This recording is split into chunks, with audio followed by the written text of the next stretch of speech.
১১৫ নম্বর দলের বিপক্ষে জিতেও হেরে গেছে আর্জেন্টিনা। একে তো খেপেছেন স্ক্যালোনি, অন্যদিকে এমিলিয়ানো বললেন, ভাগ্যিস আমরা স্পেনের সঙ্গে খেলিনি, খেললে হারতে হতো আমাদের।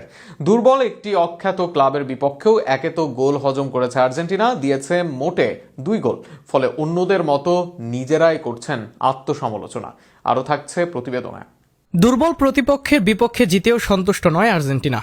মৌরিতানিয়ার বিপক্ষে 2-1 গোলের কষ্টার্জিত জয়ের পর দলের পারফরম্যান্স নিয়ে খোলামেলাভাবে হতাশা প্রকাশ করেন গোলরক্ষক এমিলিয়ানো মার্টিনেজ। ম্যাচ শেষে তিনি স্পষ্ট করেই বলেন, ভাগ্য ভালো আমরা স্পেনের বিপক্ষে খেলিনি, না হলে হয়তো হেরেই যেতাম। এই প্রীতি ম্যাচটি অনুষ্ঠিত হয় বোকা জুনিয়র্সের মাঠে, যেখানে শুরুটা ভালো করলেও পুরো ম্যাচে ধারাবাহিকতা রাখতে পারেনি আর্জেন্টিনা।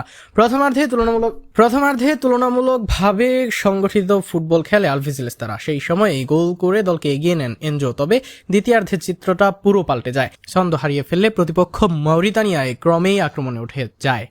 দ্বিতীয়ার্ধে মৌরিতানিয়া আর্জেন্টিনার রক্ষণে একের পর এক চাপ সৃষ্টি করে। তারা মোট 8টি শট নেয়, যেখানে আর্জেন্টিনা নিতে পারে মাত্র 1টি। শেষ মুহূর্তে জর্ডান গোল করে ব্যবধান কমালেও জয় নিশ্চিত করতে সক্ষম হয় বর্তমান চ্যাম্পিয়নরা।